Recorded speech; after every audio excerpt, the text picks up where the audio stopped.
apa kabar semuanya? Selamat datang lagi di Project Review. Kita udah semakin dekat dengan Lebaran dan sambil menemani buat kalian yang mungkin sudah mudik atau mungkin lagi di perjalanan atau mungkin kayak saya Lebaran di rumah aja kayak sekarang. Ini dia reviewnya untuk Samsung Galaxy A56 5G. Satu seri smartphone baru Samsung yang animo peminatnya itu sangat luar biasa. Ini HP banyak banget yang cari ya, popularitasnya sangat luar biasa. Entah sekedar buat yang mereka cari info aja atau emang pingin beli beneran. Tapi emang sebagus apa dan se-worth it apa? Nah itu bakal saya bahas semua di video kali ini. Tapi sebelum lanjut boleh dong bantu support video ini, boleh di like, boleh di share atau ya di dislike kalau nggak suka apapun itu. Makasih banyak. Oke, jadi sebelum dirilis di Indonesia ya, ini kan handphone pertama kali dimunculin di MWC di Barcelona awal bulan Maret ini. Saya sebenarnya punya ekspektasi yang cukup tinggi dengan Galaxy A56 tahun ini, dan saya kira dengan semakin agresif dan semakin masifnya upgrade yang dibawa sama smartphone brand-brand mainland China tahun lalu, Samsung tuh bakal kayak gatel atau memberikan terobosan baru gitu di seri A5 mereka. Cuma saya lupa, ini tuh Samsung ya, apa yang terjadi di luar dengan kompetitor apalagi dengan brand-brand dari mainland China itu tidak berpengaruh sama mereka. Makanya jadilah Galaxy A56 ini. Bukan berarti nggak ada upgrade ya, banyak malah, tapi ada poin yang menurut saya Samsung miss dan tidak memaksimalkan resource atau sumber daya yang sudah mereka punya. Kita mulai dari desain. Ini menurut saya bagus ya, menarik dan fresh. Kelihatan lah bedanya gitu dengan Galaxy A55 atau Galaxy A5 sekian yang sebelum-sebelumnya.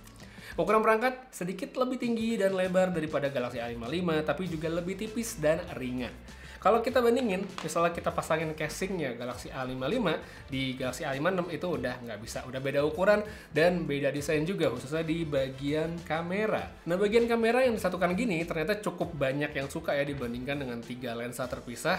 Selain ya tampilannya beda dengan Galaxy A yang sebelumnya, ini juga lebih kelihatan premium seperti seri flagshipnya Samsung kayak Galaxy Z Fold, itu kan semua dijadiin satu dalam modul kamera. Untuk material pilihan yang dipakai Samsung juga udah bagus ya. Dia udah pakai kaca di bagian belakang dan depan semuanya udah pakai Gorilla Glass Victus Plus. Terus untuk di bagian frame ini juga sudah berbahan metal aluminium dengan finishing brush yang sangat bagus, kelihatan begitu mewah, dan dari segi build quality overall saya bisa bilang kalau Galaxy A56 ini sekarang udah bagus sekali. Habis itu buat IP rating, nah ini juga nggak ketinggalan, sudah pasti ada di seri Galaxy A-nya Samsung. Dia udah ada IP67, IP67 untuk ketahanan air sedalam 1 meter selama 30 menit. Oke, IP67 mungkin tidak kelihatan seimpresif, seluar biasa pabrikan sebelah yang sudah mulai banyak menggunakan IP69 yang tahan air, tekanan tinggi, tahan macam-macam jenis cairan, ya, dan segala macamnya. Tapi balik lagi, IP67 yang ada di smartphone ini harusnya sudah bisa menjadi perlindungan dasar yang dibutuhkan oleh mayoritas orang. Tapi kalau menurut kalian sendiri gimana? Apakah IP67 seperti ini sudah cukup atau IP68 apa IP69 yang lebih ekstrem itu sudah dibutuhkan? Coba tulis komentar kalian di bawah.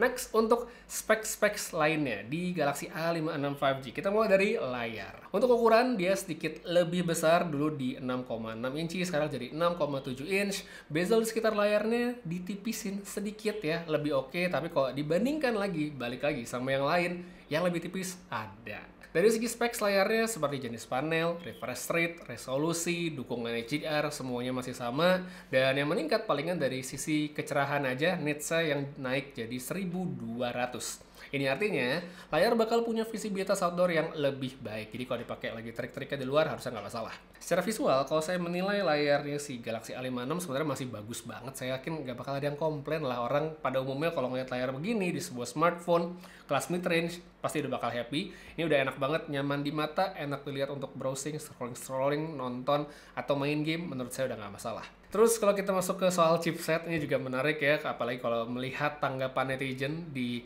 first impression saya soal Galaxy A56. Jadi kan Galaxy A56 5G ini menggunakan Exynos 1580 dengan RAM 8 atau 12 GB. Yang saya pakai untuk review sekarang ini adalah versi 8256, jadi bukan yang versi paling tinggi tapi juga bukan versi paling rendah, alias versi tengah. Kalau orang atau netizen, sebagai netizen dengar Exynos itu udah kayak alergi sebenarnya, kayak takut, kayak serem, kayak langsung pesimis lah pokoknya kalau dengar kata Exynos. Untuk Exynos 1580 sendiri ini adalah chipset 4 nanometer terbaru dari Samsung untuk kelas mid-range. Secara performa sama sekali ini nggak bisa dibilang jelek, apalagi kayak kita cek di aplikasi benchmark gitu. Dia dapat angka di atas 900.000, yang mana ini bagus sekali untuk kelasan mid-range yang tidak menjadikan performa kencang sebagai jualan utama mereka. Dari segi performa pemakaian yang diberikan sama Galaxy A56 5G selama saya mencoba smartphone ini, ya ini udah enak gitu, smooth untuk pengoperasian, multitaskingnya halus, lancar, ditambah dengan One UI terbaru yang animasinya tuh semakin smooth, semakin bagus. Kalau saya bandingkan dengan Galaxy A55 sebelumnya, mungkin selisihnya nggak akan terasa terlalu yang signifikan banget ya untuk pemakaian sehari-hari. Kalau untuk pemakaian intensif kayak edit video di CapCut, render, tambah efek, tambah teks segala macam masih oke sekali untuk kelas mid-range. Cukup cepat meskipun jelas nggak bisa disamain sama kelas flagship. Lalu kalau buat gaming ini juga masih oke kok ya. Seperti biasa selama settingannya dikondisikan. Mobile Legends ya lancar, nyaman, lebih enak daripada Galaxy A55 udah pasti. Karena dulu waktu A55 baru rilis saya cobain setting bagusnya nggak kebuka. Yang ini out of the box baru dipakai udah bisa. Yang sekarang refresh rate sudah bisa 90 Hz ya. Mungkin agak disayangkan belum kebuka yang 120-nya, tapi nggak apa-apa, masih lancar. Terus kalau main game kayak Zone Zero yang lebih demanding ini juga masih bisa ternyata, tapi dengan settingan medium aja. Jadi seberapa powerful HP ini sebenarnya tergantung pada pilihan game, settingan yang kita gunakan, dan kadar toleransi kita sama grafis. Kalau menurut saya ya selama gamenya nggak berat-berat atau ekspektasinya tidak terlalu tinggi, ini masih oke banget. Dan satu lagi buat yang mungkin penasaran soal thermal, ya sebenarnya kalau untuk pemakaian yang normal standar kayak gaming Mobile Legends dia sih nggak bakal panas, tapi kalau misalnya kita main game yang lebih intensif ya kayak Zone Zero tadi mainnya cukup lama kayak sejam, itu suhu perangkatnya memang bakal terasa lebih tinggi ya. Bisa dilihat dari sini saya cobain tembak pakai termometer dan hasilnya ya dia dapat di atas 40 derajat Celcius. Next buat baterai, ya emang nggak ada perbedaan kapasitas karena Samsung masih kekeh dengan teknologi yang mereka punya dengan kapasitas 5000 mAh aja. Daya tahan pemakaian menurut saya bagus ya, masih sangat mencukupi untuk sehari-hari. Kalau pemakaiannya tidak intensif ya sehari mestinya sih nggak bakal habis. Untuk pemakaian sebenarnya cukup standar kayak 8% untuk scrolling TikTok Reels selama 1 jam. Habis itu misalnya main Mobile Legends dengan setting high 90 fps itu bisa sampai 20% dalam 1 jam. Sedangkan kalau saya main Zone Zero selama 1 jam itu kurang lebih sekitar 25 sampai 30%. Nah yang beda dan cukup refreshing dari smartphone ini menurut saya adalah dari segi pengecasan yang akhirnya naik jadi 45 watt. Jadi bisa lebih cepat dan irit waktu ketika kita mengisi baterainya. Habis itu untuk soal software, nah ini juga salah satu yang penting ya kalau kita ngomongin Samsung. Dan menurut saya di Galaxy A56 inilah Samsung sedikit miss ya. Jadi kan kalau kita lihat posternya tertampang Awesome Intelligence, ada brandingnya tetap ya Awesome Intelligence. Mungkin kalau Apple ada Apple Intelligence AI, Samsung ada Awesome Intelligence gitu, Awesome Camera, Awesome itulah. Awesome tuh kan Galaxy A banget. Nah kirain di sini Samsung tuh bakal nurunin Galaxy AI mereka yang sudah menjadi ciri khas di kelas flagship, tapi ternyata A56 tidak demikian. Di menu setting kita bisa melihat pilihannya itu hanya ada yang namanya Intelligence Features, jadi bukan Galaxy AI.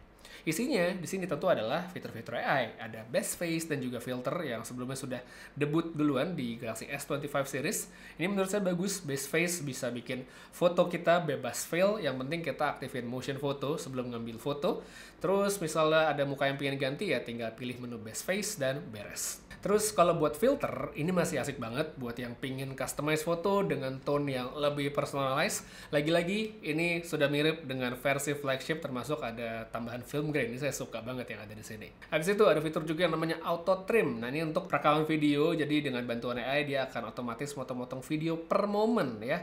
Hasilnya menurut saya udah cukup oke untuk yang casual, tapi kalau mau yang lebih presisi, menurut saya tetap lebih enakan kita potong sendiri videonya. Sisanya ya udah nggak ada lagi sih yang bener-bener mind blowing dari fitur AI-nya si Galaxy A56 5G ini. Di sini kita belum bisa menemukan kayak interpreter, notes assist dan lain sebagainya. Terus untuk object eraser ya tentu tetap ada, tapi buat yang mengira bahwa dia tuh bakal bisa seajaib Galaxy AI, sayang sekali di sini belum seperti itu. Jadi mungkin kita masih harus menunggu generasi berikutnya Itu pun kalau Samsung emang mau nurunin fitur-fitur Galaxy AI mereka ke seri mid-range. Kalau nggak, ya tentu akan begini-begini aja. Terus kalau misalnya kita ngomongin tentang One UI, ya tentu sudah dapat yang terbaru di sini, One UI 7, Android 15, update-nya juga hingga 6 tahun ke depan. Jadi secara software dia akan tetap fresh sampai 2031. Mantap sekali.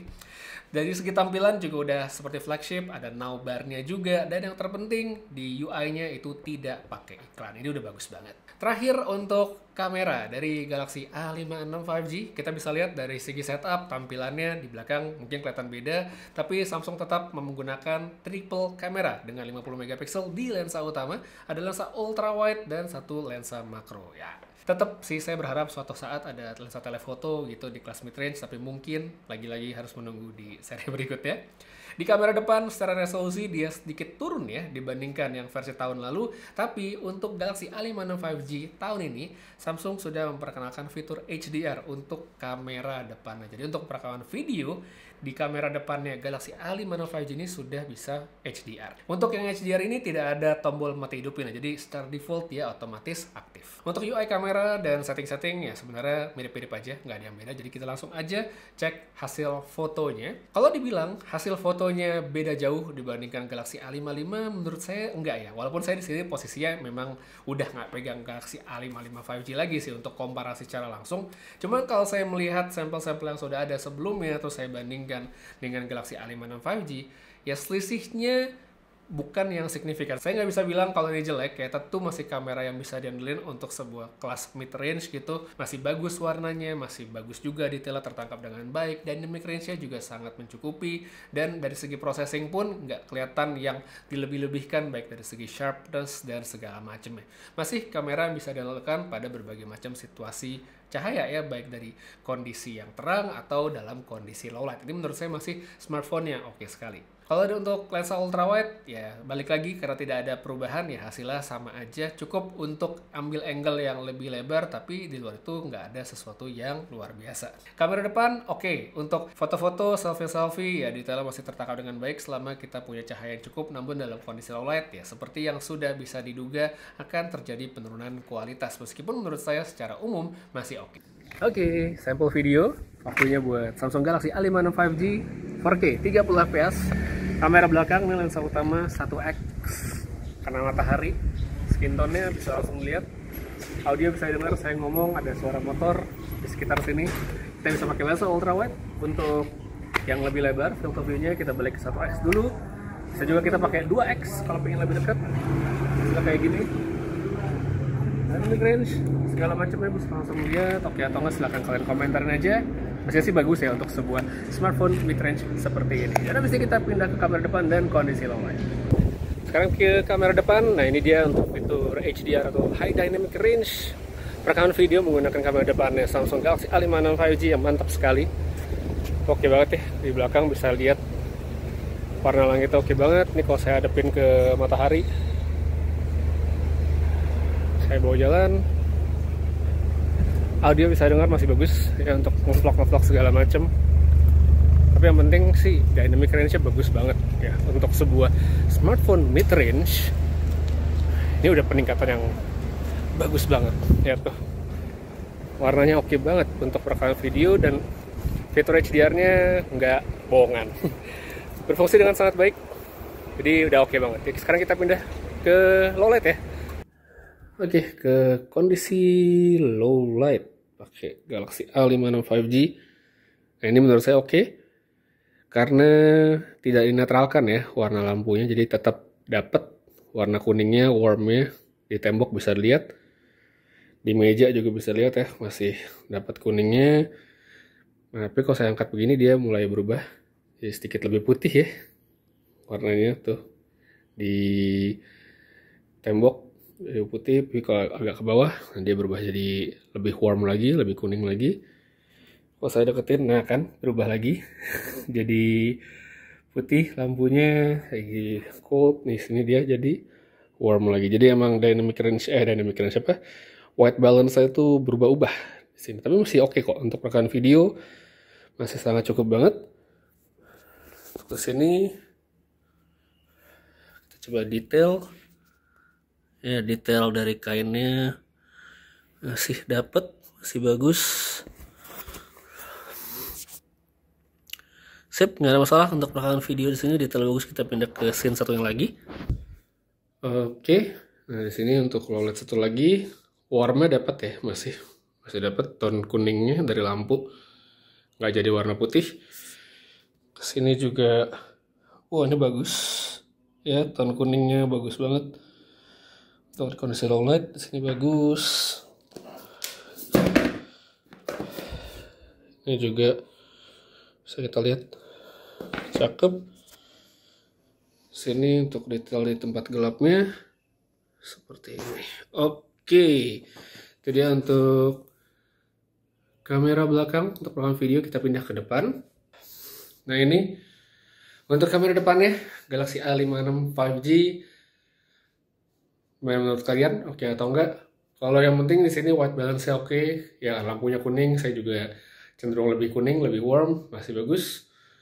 Banyak noise, wajar karena ini lampunya cuma satu di situ. Jadi kalau ini bagian yang gelap kayak di sini, sebelah sini ya wajar menurut saya ada noise. Tapi ya overall masih cukup banget untuk rekaman video. Kalau menurut kalian gimana? Oke atau enggak dari Samsung Galaxy A56 5G? Tulis aja pendapat kalian di kolom komentar di bawah.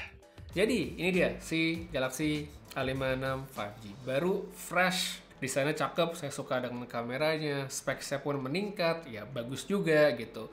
Baterai mungkin secara kapasitas tidak meningkat, tapi ya chargingnya nambah, itu juga udah menjadi satu poin plus tersendiri. Jadi kalau misalnya ditanya apakah Galaxy A56 5G ini recommended, tentu recommended bagi mereka yang memang sudah menyukai produk Samsung, ya sudah menggunakan Samsung dalam beberapa waktu terakhir, mungkin udah pakainya Galaxy A54 atau bahkan yang lebih lama pingin upgrade. Ini menurut saya adalah satu smartphone yang layak untuk dipertimbangkan, menarik sekali. Tapi kalau misalnya sudah menggunakan Galaxy A55 gitu, ya menurut saya mungkin kondisional aja untuk upgrade atau tidaknya. Kalau dari saya perlu upgrade ya silahkan di-upgrade. Kalau masih cukup mungkin ya harus menunggu 1 tahun lagi ya untuk merasakan upgrade yang bisa lebih signifikan lah efeknya. Habis itu kalau kita ngomongin soal AI, ya tadi saya bilang Samsung sedikit miss karena tidak memaksimalkan, tidak ada Galaxy AI. Ya, kalau Samsung bilang memang mereka membuat diferensiasi antara kelas flagship dan mid-range. Jadi kalau kalian pingin merasakan Galaxy AI namun dengan harga yang sedikit lebih terjangkau dan mungkin mau sedikit berkompromi dengan kapasitas internal yang sedikit lebih kecil, saya bisa menyarankan untuk mencoba di Galaxy S24 FE. Galaxy S24 FE itu sudah ada Galaxy AI. Ya, jadi harusnya performa AI-nya bisa lebih baik dibandingkan Galaxy A56 5G. Itu pun kalau kalian mengedepankan atau lebih mementingkan fitur AI. Tapi kalau enggak, ingin punya smartphone baru dari Samsung, software bagus, performanya oke, nggak macem-macem, ya Galaxy A56 ini solusinya. Jadi itu dia untuk review kali ini, singkat aja. Singkat gak sih? Nggak ya, kayaknya nggak singkat. Udah lumayan panjang video ini. Makasih banyak udah nonton sampai habis. Putri Reza pamit. Sampai ketemu lagi di video berikutnya setelah lebaran. Mohon maaf lahir batin. Seperti biasa, have a nice day. Stay safe buat yang mudik.